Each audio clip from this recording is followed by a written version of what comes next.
General Alric, known behind his back as Alric the Unlucky and Alric the Ill-Starred, adjusted his spectacles.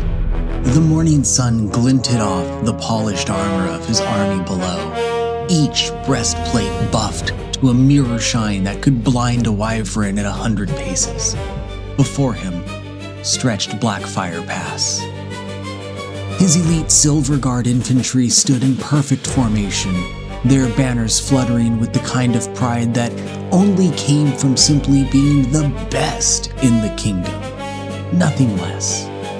His men-at-arms flanked them in equally perfect rows, a forest of spears and pikes, so geometrically satisfying that a dwarf would weep. Alric had lost count of how many years he poured into this army. Today, he thought, today they would show their quality. "All right, Gorg," he muttered under his breath, fingers tightening around his command staff, a salvaged high elf mage's rod he'd found in the ruins of a battlefield. He spent weeks with a smith to rework it to his liking. "The gods are with me. They will obey." Across the field, Gorg grinned maliciously, tusks spilling out of his mouth and up past his brow like architectural violations. His orc horde was a motley assortment of poorly trained greenskins, their armor more rust than iron. Their tactical doctrine was simple. "Run forward and see what dies the easiest." And then there was Warlord Gorg himself. Chipped tusks, makeshift weapons, armor held together by what appeared to be optimism and twine. Just how was he still alive after all these years? Alric didn't know. The orc had survived 3 campaigns, 2 regicide attempts, and 1 memorable incident involving a soup cauldron and a misunderstanding about siege tactics that had killed 12 of his own crushers, his best boys. Alric raised his hand to give a speech, his speech, the one he'd rehearsed in his tent, the one that would demonstrate superior generalship and inspire his men to do the greatest deeds. As his mouth opened, crude horns blared, and the green tide surged forward. "Gods damn it!" And you could hear Gorg's roar, a sound like gravel in a blender, as the orc horde began its charge. Once again, he was beat to the punch. It always happened. Gorg seemed to possess some preternatural sense of initiative, some primal orcish instinct that bypassed the entire concept of, no matter. General Alric had plans and contingencies, plans for every scenario. He was ready for this. He had charts, damn it, drawing them in the dirt with a stick, everything. He's fine. It's okay. It was up to the gods now anyway. The battle began with Alric's grand battery of cannons, dozens of barrels of black powder doom, each one forged by master smiths, decorated by the finest artisans, and manned by the college's finest gunners. The shots were lined up to perfection, measured in advance with clean paces and fine chains by scouts weeks before, not simply eyeballed like some barbarian. They roared to life with a sound that shook the very stones of the pass. Through the haze of burnt saltpeter and Alric's hopes, the cannonballs flew towards Gorg's elite orcs, the ones with, what he heard them bellow, "The hittiest axes in the bunch." "Gods be with me," he thought as the cannonballs arced through the air.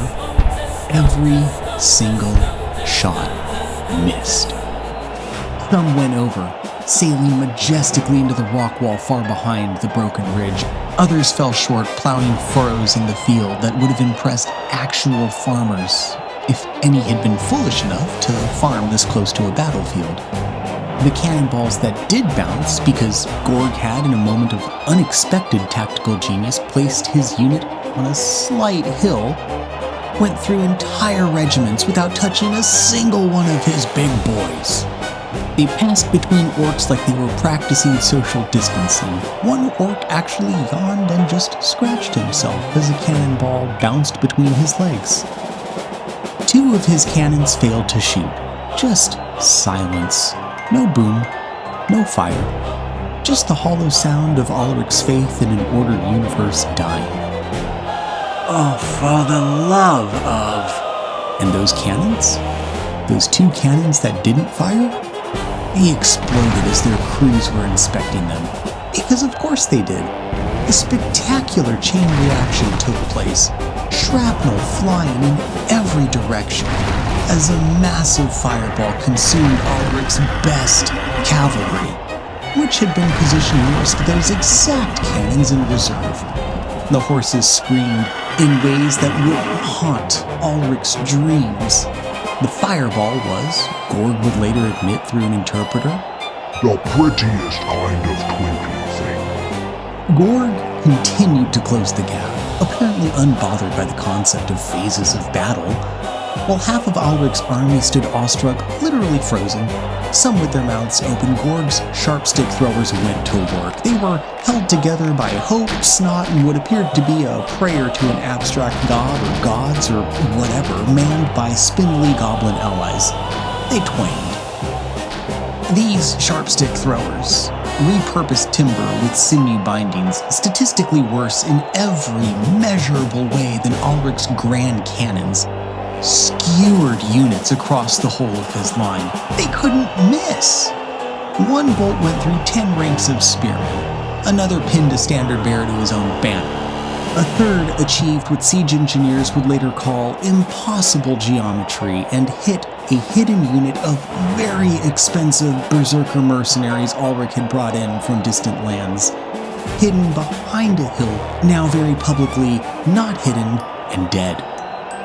Before the battle even closed to melee, a good number of his regiments turned and ran, including his archers, his very expensive sons of nobles, carefully recruited archers with feathered caps he'd commissioned from master fletchers, many of whom never fired a single shot. They just left. One of them was still holding his bowstring back, arrow-knocked as he fled into the forest.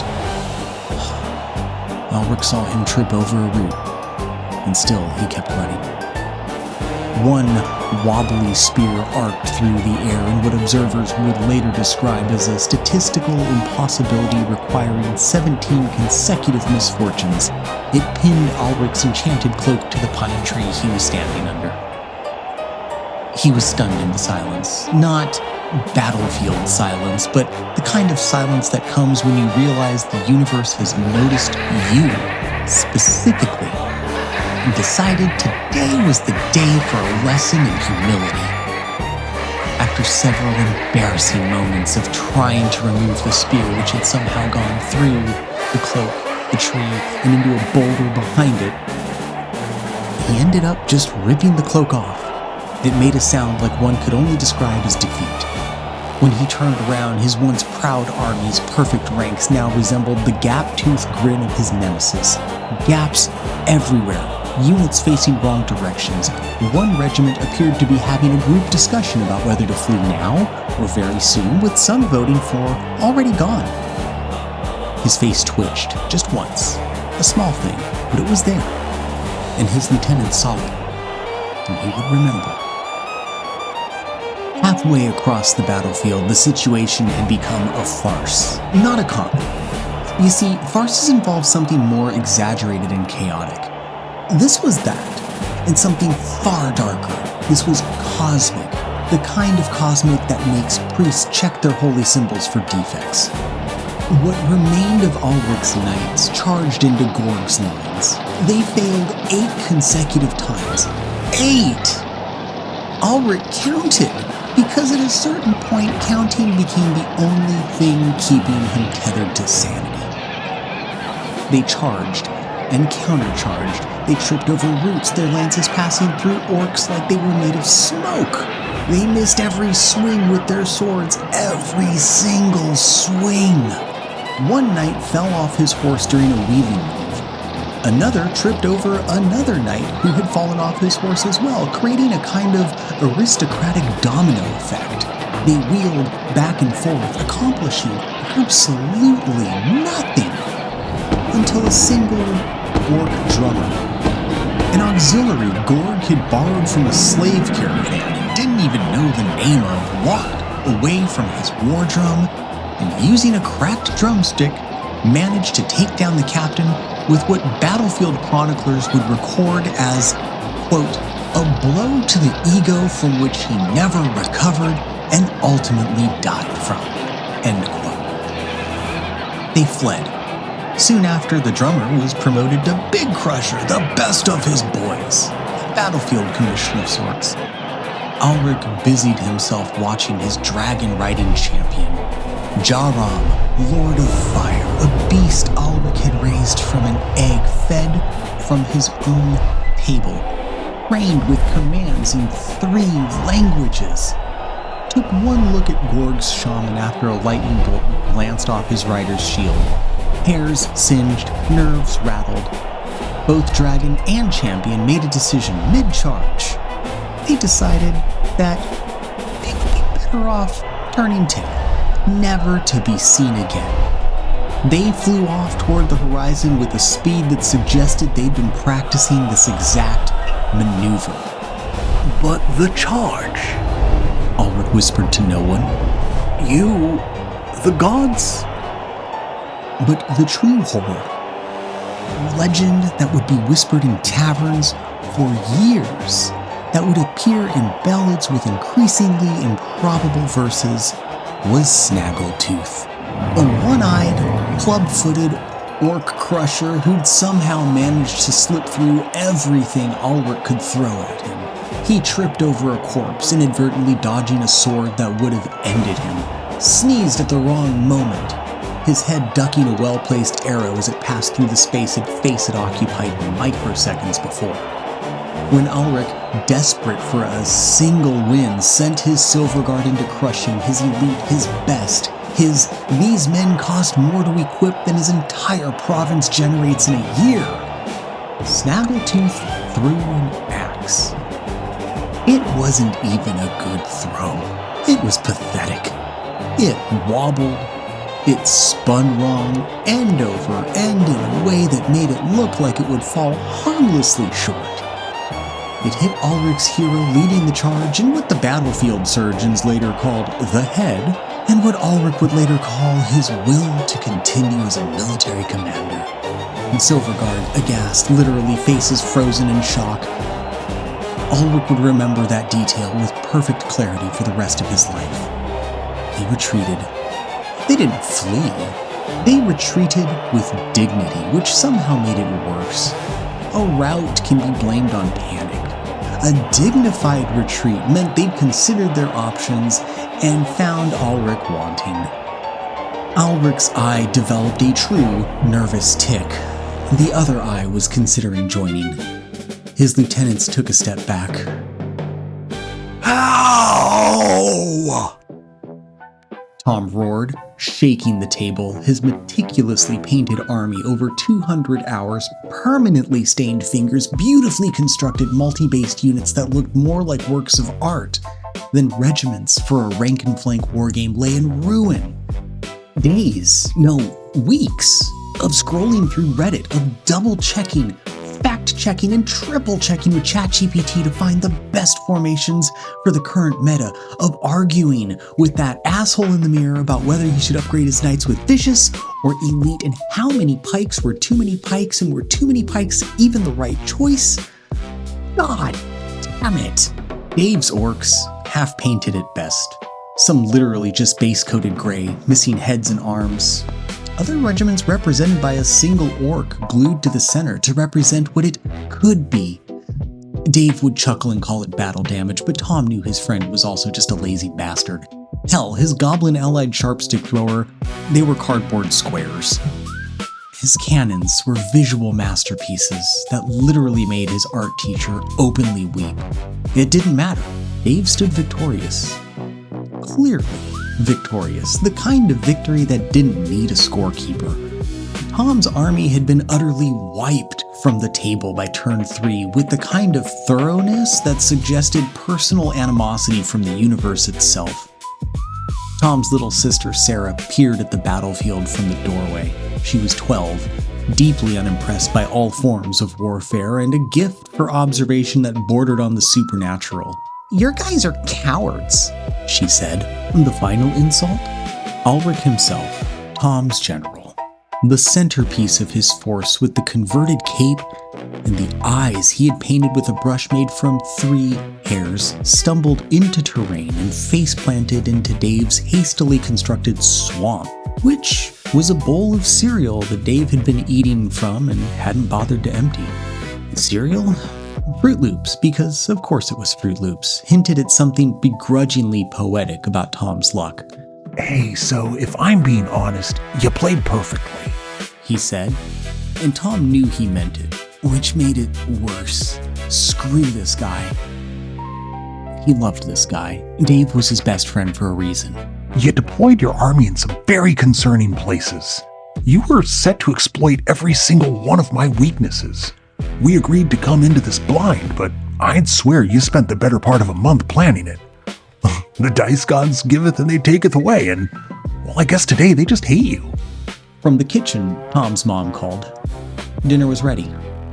Dave's orcs were going to eat Tom's losers, and frankly, he didn't care.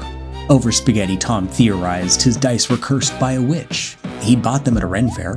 There had been a woman in the tent cosplaying the part, maybe a little too good. She'd looked at him strangely, witchingly said, "May these dice forever bless you." That had to be it. Of course, another option was that this, he realized, could also be the beginning of a very specific kind of madness that afflicted chronically failing tabletop generals. Dave stuck his winning army roster on the fridge. It was tradition. The side of the fridge already had 7 of Dave's rosters, forming a kind of shrine to Tom's suffering. Tom's rosters, he had a few, from when Dave had been learning the rules, were in a drawer somewhere, probably weeping or laughing. Tom, cleaning up the battlefield with the kind of mechanical detachment that trauma specialists would recognize, grabbed a handful of dice and threw them into their box. His cursed dice. His traitorous D6 demons. Nearly all of them were 5s and 6s. He stared. Dave stared. Even Sarah, passing through for more bread, stared. Tom took a moment. He considered the dice. He considered the fridge. He considered the Fruit Loop still stuck to General Alric's base on the kitchen counter, which he hadn't even had the energy to clean. And he walked to the couch, grabbed a decorative pillow, the one his mom said was for the guests, and screamed into it. The scream was long. It was varied. It had texture. From the kitchen, his mom called out, asking him to not use the pillows that were meant for the guests. Tom screamed louder. The end. In Memoriam. Alric the Unlucky, campaign season 2024 to 2025. He died as he lived, face down on a kitchen table, betrayed by probability, and surrounded by plastic.